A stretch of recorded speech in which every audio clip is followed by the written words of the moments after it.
and hills. I've walked it for 45 minutes with Justin, and I'm telling you, I was wore out. And I can't imagine, I think Howard done it before me, and I can't imagine being 20 years older and being able to make it through. But I think Howard talked to me earlier and said it wore him out. So put 20 years on me, there's no way I can make it through that thing. But other than that, Mr. Chairman, that's all I have. Thank you. Thank you very much. Commissioner Mason, please. Thank you, Mr. Chairman. 6th District's doing well.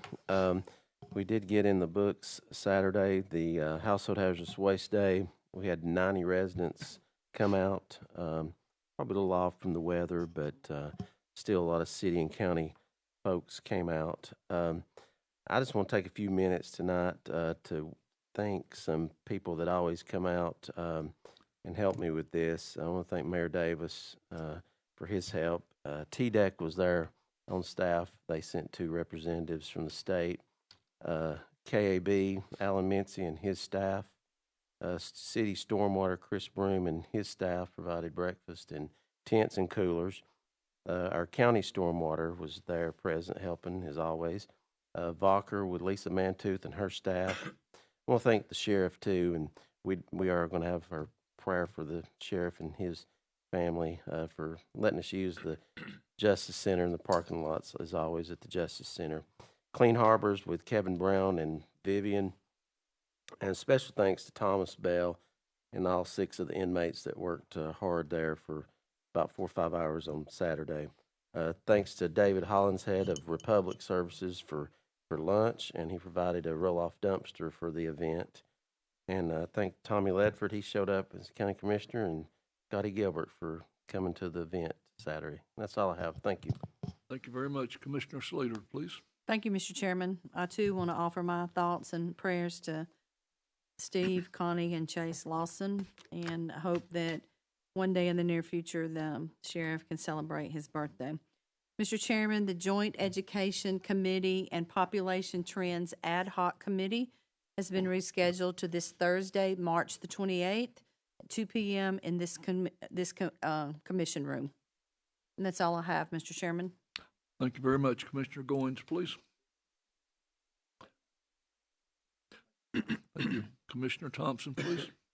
I just want to repeat what everybody else has said about the sheriff. Need to keep him in their prayers, keep his family in the prayers. I know we had a building and land and also a fire committee today on site, so I'll let Mr. Hughes report on that. He was acting as chairman there of the fire, so he'll report on that, I'm sure of that. So I did walk that course out there, and you're right.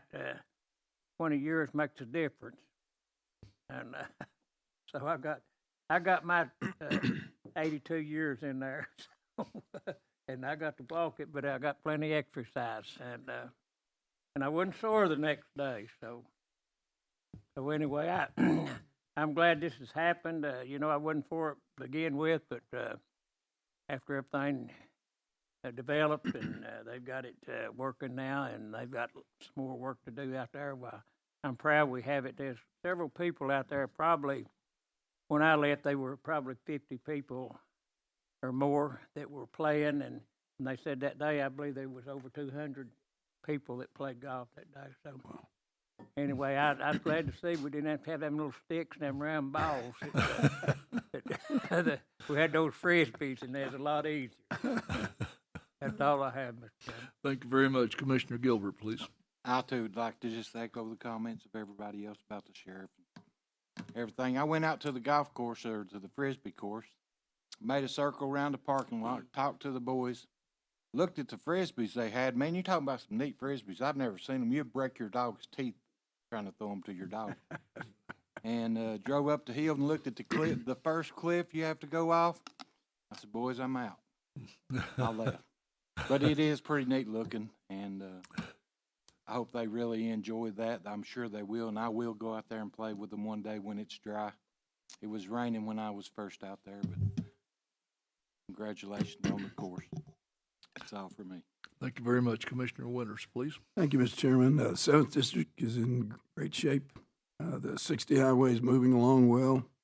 I have had the opportunity this year to sit on the law enforcement committee with Commissioner Alford's leadership. In our last meeting, life has so many highs and lows. There was such a high excitement of what these reports that came from our law enforcement team as they each presented eagerly the great movements that's moved in law enforcement, each one. And one thing, I commend the mayor as well as the sheriff on the plans that have been put together with this commission to take grants that really assist a tight budget that make it possible to do so many things. Lady there that is the manager of grants and does such a great job. And then the technology piece that makes all of us at a high level of appreciation what's going on in our law enforcement program. And then 2 days after that, this accident occurs with our sheriff. So he needs to be in our prayers and is there. And we're very proud of him and the leadership that he's provided. That's all I have, Mr. Chairman. Thank you. Commissioner Collins, please. Thank you, Mr. Chairman. Just want to briefly say a word about Pastor Sammy. Brother Sammy was my pastor growing up at Philippi Baptist Church when I was a young man, just a boy really running around, and a hero in the faith to me, and just a giant of a man who I have just a ton of respect for, and I'm thankful to see him still at Elkmont sharing what the Lord's doing with him. So thank you, Pastor Sammy, for praying for us today. Also, I just wanted to comment on, we had sent a resolution up in support of House Bill 1629 and Senate Bill 1710, which is the recording tax, half of that revenue. I think that's from Representative Sapicki, and I was discouraged to see a negative comment placed on the Senate bill after the Finance Committee, so that's been placed behind the budget and doesn't look like it's trending in a positive direction for us to receive that revenue. So hopefully that's something that will gain some traction in terms of us recouping half of that Bradley County tax money back. So hopefully that's something that'll pick back up. Other than that, that's all I have. Thank you, Mr. Chairman. Thank you very much. Commissioner Blake, please. Thank you, Mr. Chairman. If I can add a little bit, remember that money is, according to the bill, earmarked for education capital projects and education debt, which I'm quite sure you're going to hear a lot about this come Thursday, which we would be able to use. So it's all kind of coming together on that. I appreciate Commissioner Collins' comments on that. And I believe the fiscal note on there is 105, 106 million. I got to believe they can find it. So. Yeah. What else do we have here? Oh, I hope everyone has received their budget request and reviewing it. Finance will meet next Monday, and the members of finance will call in those departments and elected officials that we need to chat a little bit more with. Last thing, while we were out there today at the fire station, I'm sure you guys all noticed across the street, those lights at the baseball park. That only took about 2 or 3 meetings to get that done, right?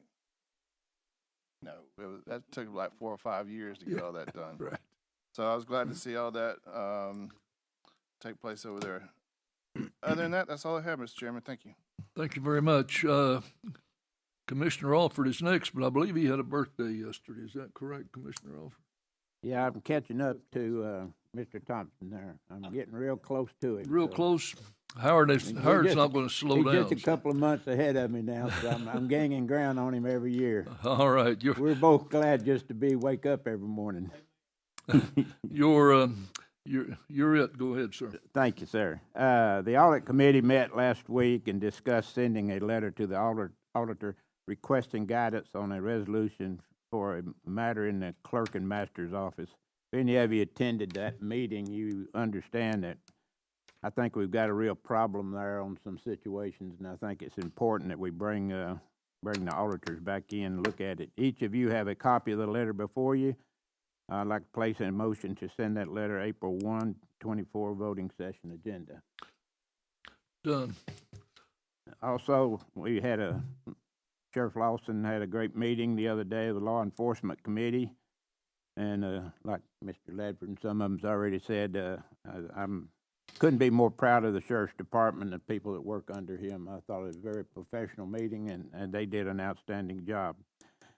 We met last week and enjoyed a drone demonstration, a new vehicle inspection, discussed the sheriff's budget request for the upcoming year, and heard about the many, many ways grants, and I'll emphasize grants, are enhancing their efforts. Hats off to the sheriff and the grant team for going after and getting those grants. And if any of you are at the meeting, you heard about a lot of different grants that they're getting that really helps their department.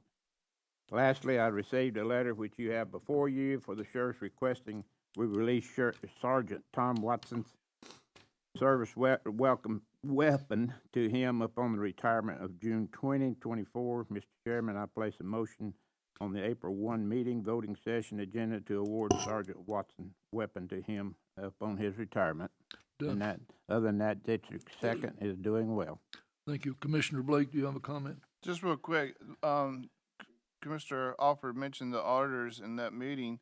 Remember, we pay the auditors $53,200 a year for that audit. So I don't think it's too much to ask for them to get back with us on some corrective actions on the things that they did with their findings. $53,200 a year. When I first got here in 14, I believe it was $43,000. So they go up every single year, and in my opinion, do less. That's all I have.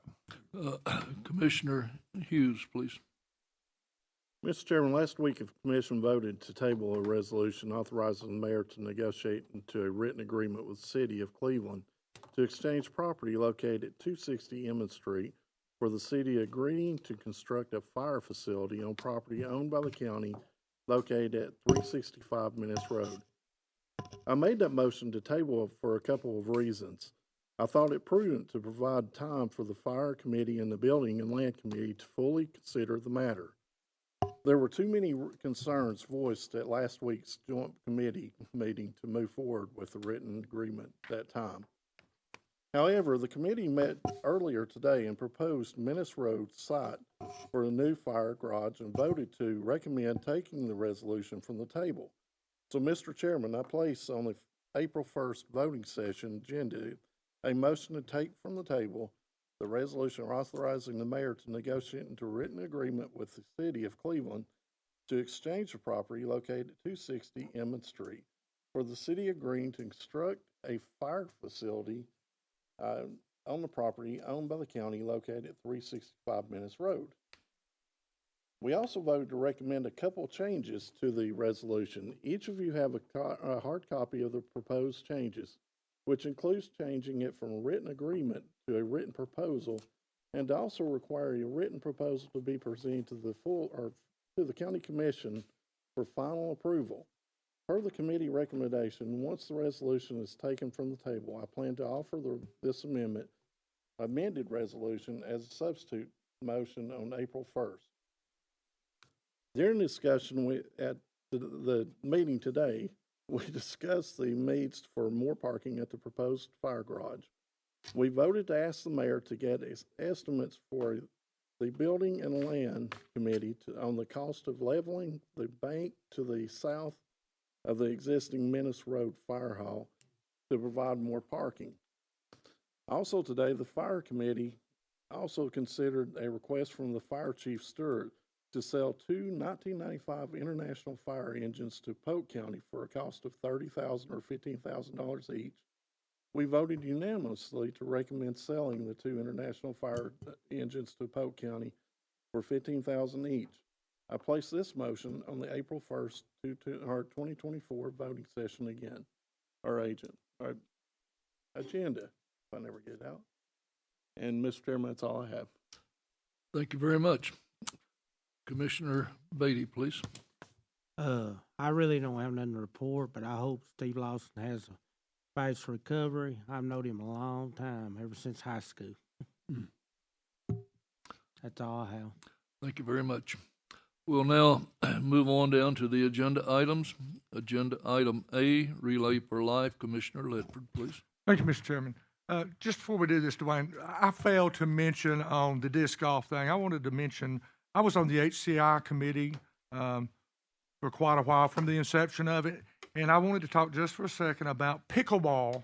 We done the first course of pickleball, the first court out of the HCI funds, and that was one court. In about 3 months, I think, pickleball took off. I think Louis played for a while there, and now I think we have better than 30 or 40 courts all over Bradley County. So I'm hoping disc golf does the same thing and takes off like pickleball does.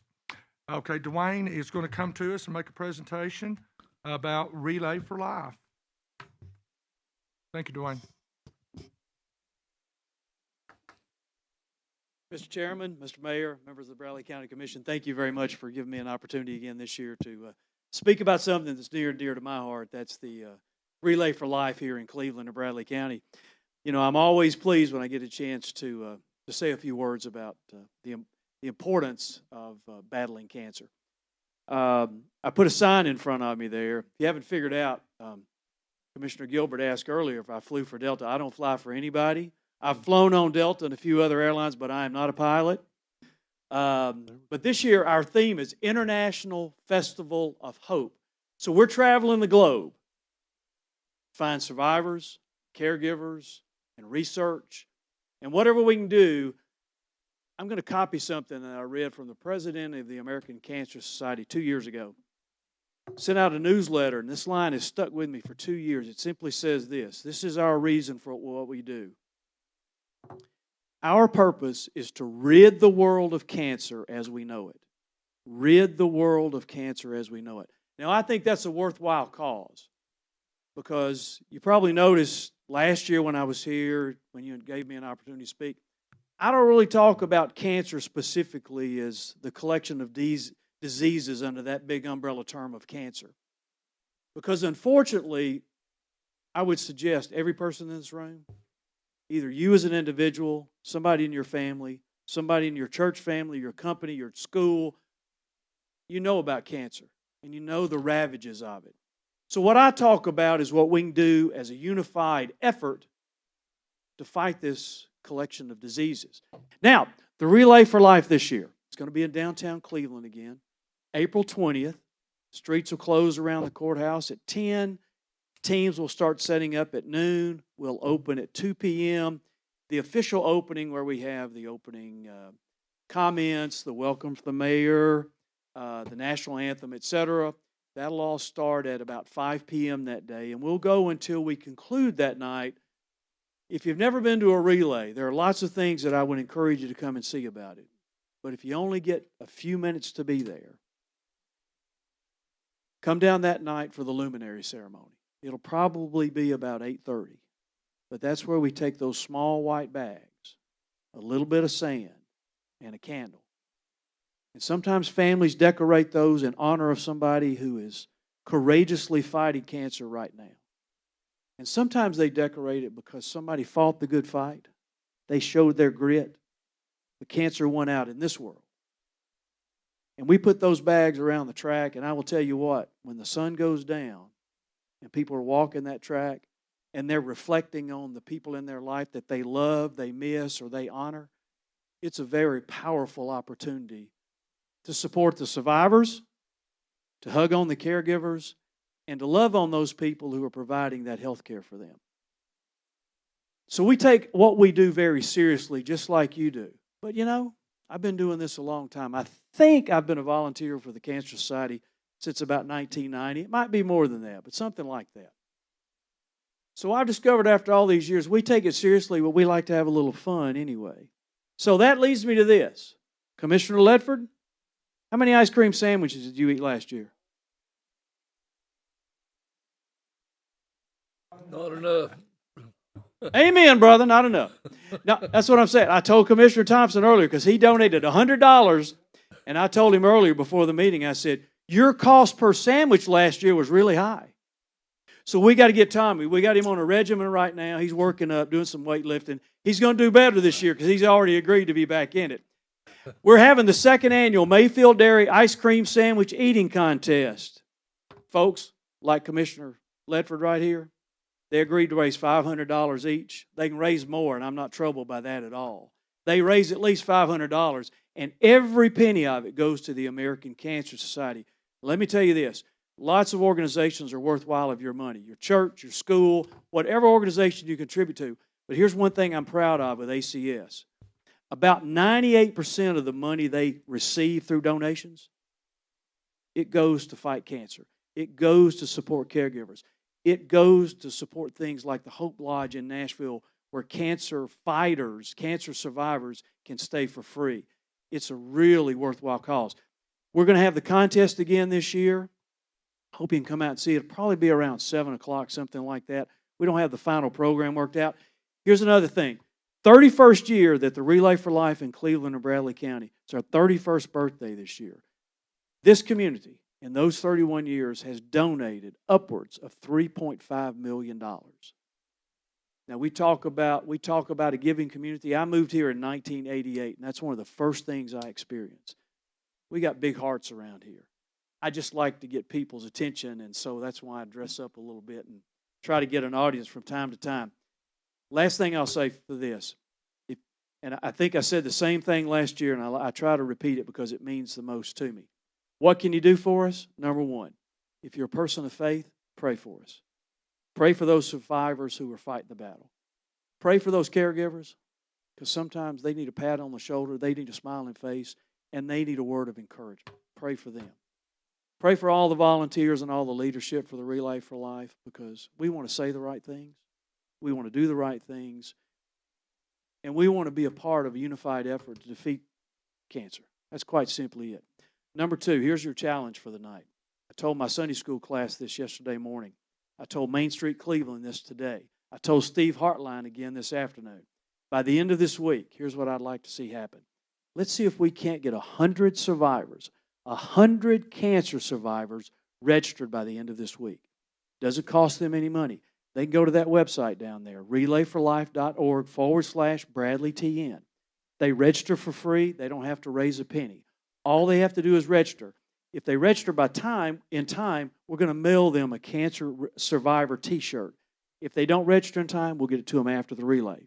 If they show up that day, we're going to hug on them. We're going to ask them their name. We're going to pray for them, and we're going to let them walk the opening lap, because they always walk the opening lap. They are the people. They are the ones. Help me recruit 100 survivors by the end of the week. And here's part of the reason. We did two things for the first time, as far as I know, in all of the relays in this country. We had a survivor choir last year. If you happened to be there, we had 35 cancer survivors come on stage, and they sang Amazing Grace. And I'm telling you what, it was a good day. I want 100 people up there. I want 100 survivors up there this year. I'm not opposed to 200. I'll make room for them. But if you could help me get to 100, that'd be great. Let me close by saying this. Folks like you last year who supported us, here's what happened as a result of that. The Cleveland Bradley Relay last year raised more than $170,000. That's a big number.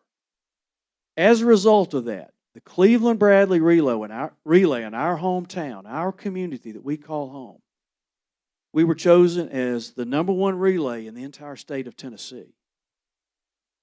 We were chosen the #1 relay in the southeast region of the country. And again, because of people like you and those you represent, we were chosen the #1 relay in the entire country. It's 2,500 relays, and this relay was chosen the best. Thank you for your time tonight. I always appreciate seeing everybody. Thank you for your prayers, your words of encouragement. Anything you do for us, we appreciate it. Thank you, Tommy. Thank you very much, sir. Go ahead, Mr. Commissioner Ledford. That's all I have, Mr. Chairman. Thank you. Thank you very much. We need to see what kind of program you have to get prepared to eat more ice cream this year. I mean, this is not good now.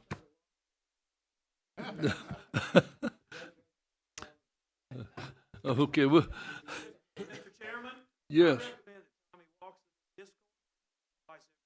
It would be good for him, yes, sir. I understand they have a pond back there somewhere too. We'll now move on down. There are no more agenda items. We'll move on down to communication from the audience. Is there anyone in the audience that would like to speak? You will have 5 minutes, please. Yes, sir.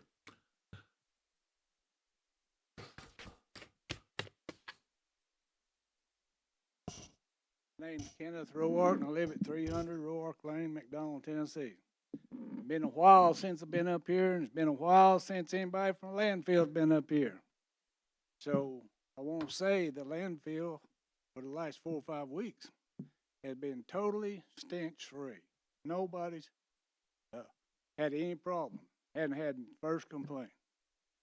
And I hope we never have that again, what we had for 6 or 7 years down there, because it was pretty easy to take care of when the right people got on this. I want to give Representative Raper, he spent, I don't know how many trips in Nashville talking to TDEC. He even talked to Mayor McFarland over in Murfreesboro, and because they had a situation going on over there. So he really worked hard on this. And then we got like a committee together, I guess. The mayor, some of the commissioners, and TDEC and the landfill representatives had a meeting, and I think that put the icing on everything. They really come around. They had a few violations down there, and TDEC, I think all these meetings that was had in Nashville, and then after our meeting, TDEC really stepped up their, I think they stepped up their responsibility, because they wrote some violations down there, and a little bit later, the landfill brought in a dirt crew down there. They worked for about 2 weeks, and they covered every piece of paper on that south end. You couldn't see a piece of paper, so they sealed all that off, and from then on, we didn't have no stench. Even they were putting some, had the work face up on top of that big high bank on the end. Every once in a while, they get just a slight odor, but now then that work face is on the north end of that landfill, so it's made all the world of difference. But I hope this commission never lets something like this happen anymore for that landfill, to let things go, because it can be fixed pretty quick. And I think it's been proved, and some people know what happened, and I think it can be taken care of. It's just a matter of handling it right, and not being stingy with dirt and stuff like that. So that dirt really takes all that stench away from that community down there. And all that, we can't let it happen anyway, because we got that industrial park coming, and I know we can't let it get down in there. But anyway, I'm so grateful. Thank you. Thank you very much. Again, anyone else from the audience? Yes. Good evening, Mr. Chairman, Mr. Mayor, members of the County Commission. My name is Bill Brown. I know many of you. Some of you I haven't had the pleasure of meeting. I live at 3062 Princeton Hill Drive, Northwest here in Cleveland, and a member of the 1st District. I come before you today to ask you to reconsider an action that you took last week. And that was where you adopted a resolution endorsing the nullification statutes that have been brought by some legislators in the Tennessee legislature. And I have some real concerns about that. First of all, I'd like to bring to your attention, and if I could respectfully, Mr. Chairman, pass out a copy of an Attorney General's opinion that was published this past week. This particular Attorney General's opinion specifically holds that those kinds of nullification statutes are unconstitutional. Now, the significance of this, I think that you ought to take into consideration, is that this is written by Mr. John Skermetti, who is the Attorney General of the state of Tennessee.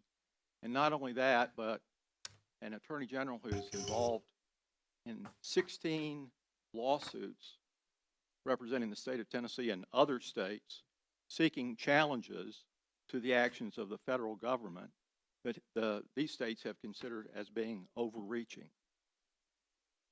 He finds that nullification, the idea that a governor, a state legislature, group of people can nullify a federal law just by passing an act, is unconstitutional and is inconsistent with our principles. And you have to go all the way back to the early 19th century, Marbury versus Madison, when John Marshall, one of our legendary Chief Justices, presented the concept that the Supreme Court is the one who defines what the Constitution means and makes a determination as to whether or not an act, be it a statute or conduct, violates the Constitution. And as such, I would just ask you to reflect on this, reconsider your actions last week, and withdraw your letter that you have transmitted to representatives of the legislature. But I also wanted to bring to your attention perhaps the other side of this. In January, it was the 20th anniversary of an opportunity that I had to argue a case in the United States Supreme Court that dealt with the Americans with Disabilities Act. In that case, I represented a number of individuals who had been embarrassed, humiliated, because they had tried to gain access to county courthouses that were inaccessible. In particular, I represented a gentleman by the name of George Lane, who was charged with driving on a revoked license, was a paraplegic, went to the courthouse on the charge, and forced to crawl up the steps to get to the second floor of the courthouse. He stayed there all day, and after he'd been there all day, the judge told him to come back in 2 weeks for his hearing. He had to crawl back down the steps. He came the next time, and he appeared, and he sent a message to the judge, refusing to crawl up the steps to go to court. He said, I'm down here, just come down here and have my case. Driving on a revoked license, man in a wheelchair who didn't want to be humiliated again.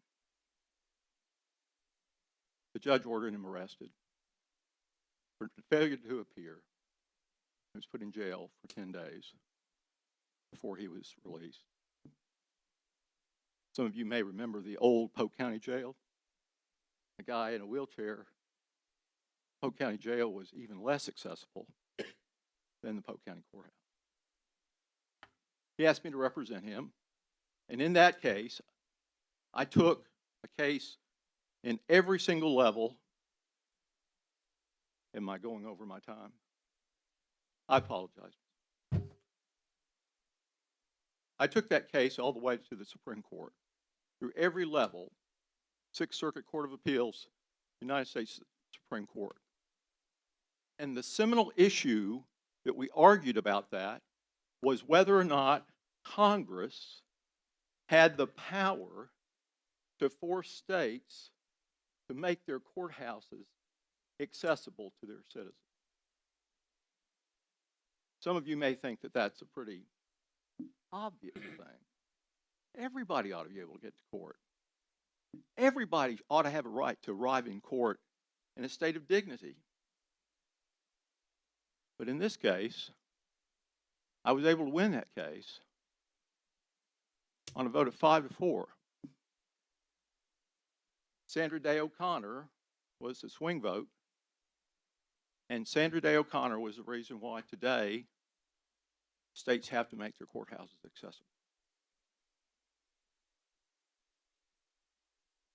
Do states have a right to nullify that? Should they have a right to nullify that? What I want you to know is that in the political discourse, that we have in terms of adopting statutes and evaluating budgets and doing all these kinds of things, the communications that we all have are important. And the determinations of how we reach those conclusions by majority vote and by rule of the people is the rock bed of our Constitution. But I want you to know that in the Constitution, there's a matter of conscience. It's embedded in the Constitution and in the 14th Amendment that says no man will be deprived of life, liberty, or property except by due process of law, and that the federal government has the right to ensure that the states will comply with the Constitution. And that is the difference between the arguments that we should have in the political arena and the Constitution's reflective act about conscience that doesn't need to be at the whim of a governor or a state legislature or any other political body. It needs to be in the argument, as I did 20 years ago, to validate the right of people to go to court with dignity.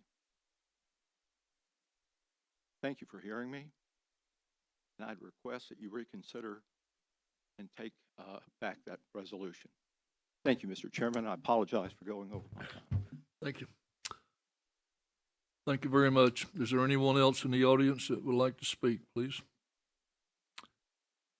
There being no one else, we'll go to the announcements. Joint Education Committee, Population Trends Ad Hoc Committee, March the 28th at 2 p.m. here in the courthouse.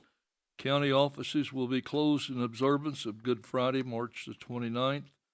Finance Committee meets April the 1st at 11:30 a.m. here at the courthouse. There being nothing else, we are adjourned.